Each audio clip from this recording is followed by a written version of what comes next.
marketing app has several tabs. All of the information in the marketing database is connected with conferences, industry conferences, and attendees that have been accumulated for a number of years.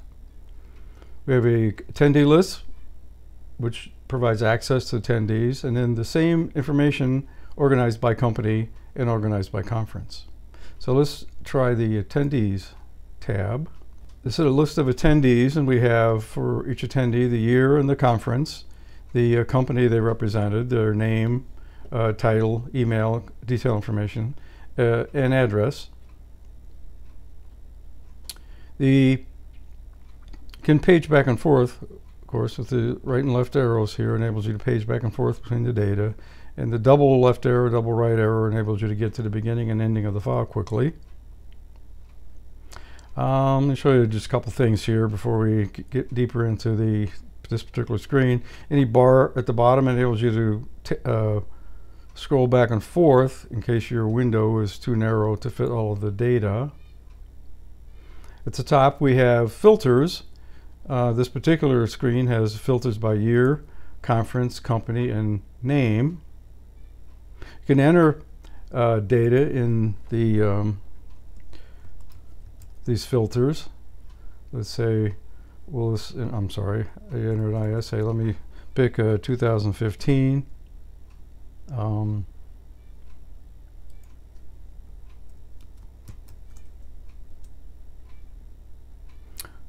2015 Lohman, hit enter, and it filters the data down to just those attendees that satisfy that search.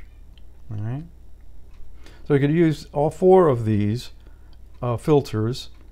The filters are case sensitive, so you have to remember that. You have to enter the information in the case that you expect it to be stored in the database. When you get the view you like, you can click this little right arrow here and export whatever's in the filter here, whatever's left in the query, to a CSV file at in your local hard drive, so you can display it in or get it into a spreadsheet and massage it however you like. Now, there's a number of ways to filter this and get this data down to just what you are interested in. If you notice, when we enter the filter value, a little X appeared here. You can click the X and that filter disappears. Same thing here. Okay, so now we have no filters. The data comes up sorted by last name of attendee, and you can sort that data by any of these columns.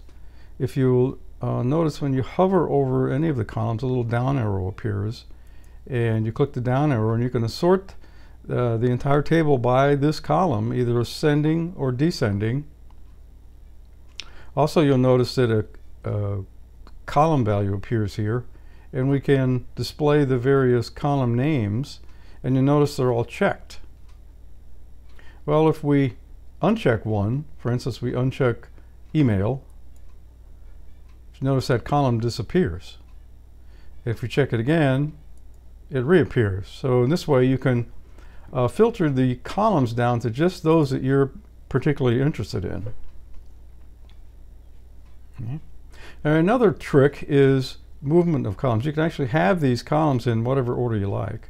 You can, for instance, grab the phone column and drag it over to between the email and title, and voila, it's there. So you can have the data appear in whatever order you like for viewing on the screen and also for exporting.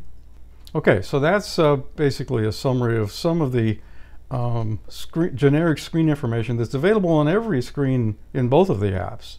So if you want more information on just how to manage the screens and filter even further down, please watch the tips and tricks video, which is the second one on the home page of this of our website. Okay, let's go to companies and see what we have there. Companies. If you click on any given company name, it will display the attendees, history of attendees for that particular company.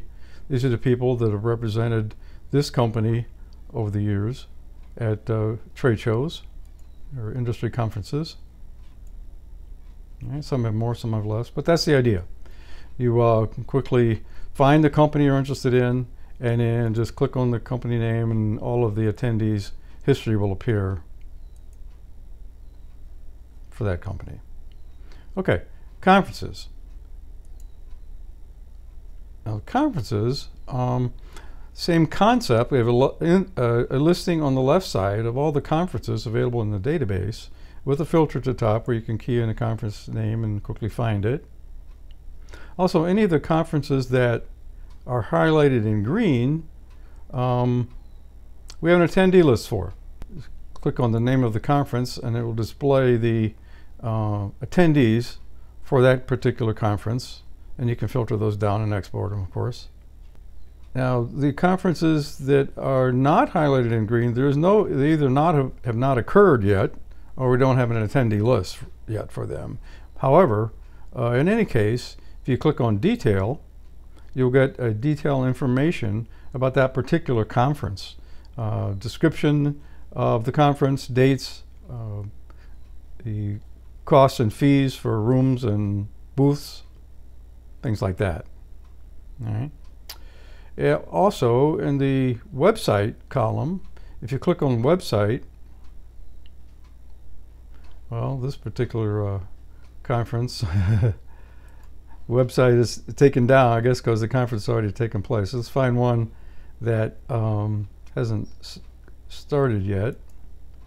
You click on that, and if the website is still up, it'll open a new tab in your browser and take you to the website for that particular conference.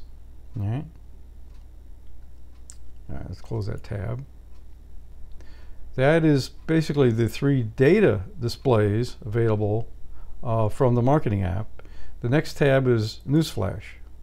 From time to time, there's news items that ITX would like to disseminate among subscribers, and that's the purpose of this tab. There's just a few news items listed since it's a sample database. Each news item takes up 1 line, and of course the news item can be wider than the screen, so when you hover over a news item, it redisplays all of the field values in a little box, so it does word wrapping so you can read the whole article. And it comes up sorted in reverse date order, so the most current news items are on top.